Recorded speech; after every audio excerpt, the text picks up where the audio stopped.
Commander Alex Reed stared through the viewport of Outpost Sigma 9, watching as frozen methane crystals drifted across the barren landscape of Titan.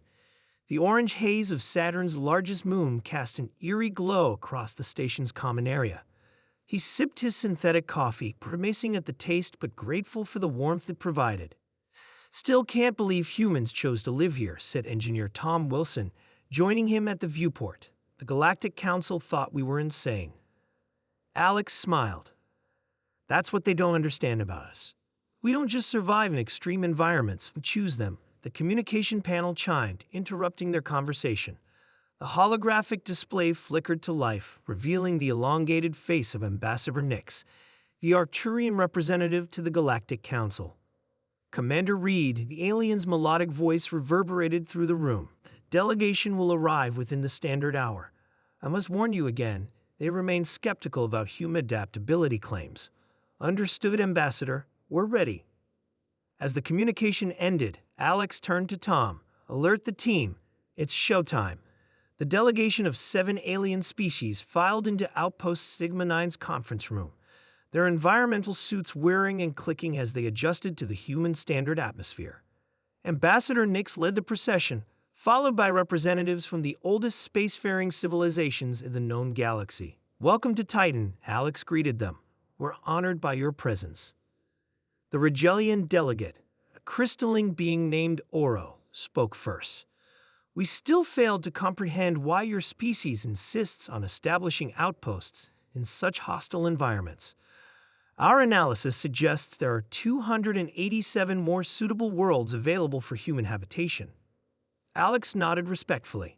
"Today's demonstration may help explain our perspective. If you'll follow me." He led them through the station's corridors to the main research bay where Dr. Lisa Parker waited beside a holographic display of the solar system.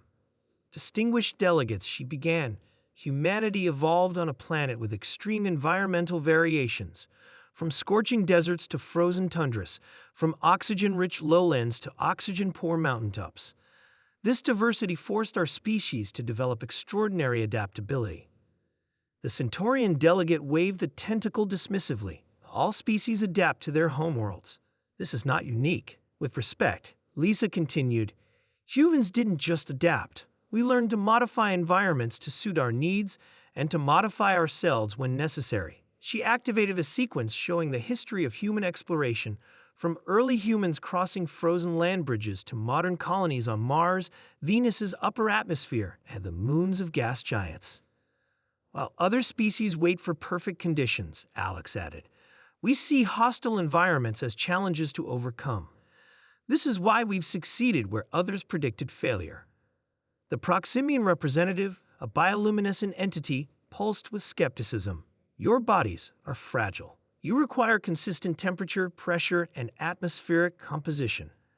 How can you claim superiority in adaptation?" Tom stepped forward. "If I may demonstrate." He activated a control panel, and a section of the floor slid away, revealing a transparent chamber below. Inside, humans worked in what appeared to be ordinary clothing, despite the chamber's display indicating extreme cold. "These researchers are working in conditions replicating Titan's surface temperature, using only thermal technology we developed within the last decade," Tom explained. "The suits are no thicker than standard clothing." The aliens moved closer, their postures indicating surprise. "But why?" asked Ambassador Nix. "Why expend such resources when more hospitable environments exist?" Alex exchanged glances with his team before answering. "Because difficult environments teach us resilience, because the challenges we overcome today prepare us for the unknown challenges of tomorrow, and because, frankly, we've learned that the most valuable resources often exist in the most hostile places." The delegation proceeded to the next demonstration area where Outpost Director James Miller waited with several data terminals. "Our outposts on Venus, Mercury, Europa, and here on Titan have all yielded technological breakthroughs impossible to achieve in controlled environments," James explained. "The pressure systems we developed for Venus have revolutionized deep-sea exploration on Earth. The thermal regulation technology from Mercury has eliminated energy poverty in numerous regions." Ambassador Nix's compound eyes studied James intently. You're suggesting that hardship drives innovation? Exactly, James replied. Comfort breeds complacency. The universe rarely provides ideal conditions, so we've learned to thrive in the non-ideal. Hours later, after the delegation had toured the entire facility and observed the outpost's self-sustaining systems, they gathered again in the conference room. Oro, the Regellian, spoke for the group. We have witnessed remarkable adaptations. However, we still question the wisdom of such choices. The energy expended to exist here could support larger populations in more hospitable locations. Alex leaned forward. That perspective assumes our goal is merely efficient population growth. It isn't. Humanity seeks knowledge, challenges, and yes, perhaps there's something in our nature that drives us to test our limits. It seems inefficient, noted the Proximian. Perhaps, Alex conceded, but it's also quintessentially human. We don't just adapt to survive. We adapt to explore, to learn, to push boundaries.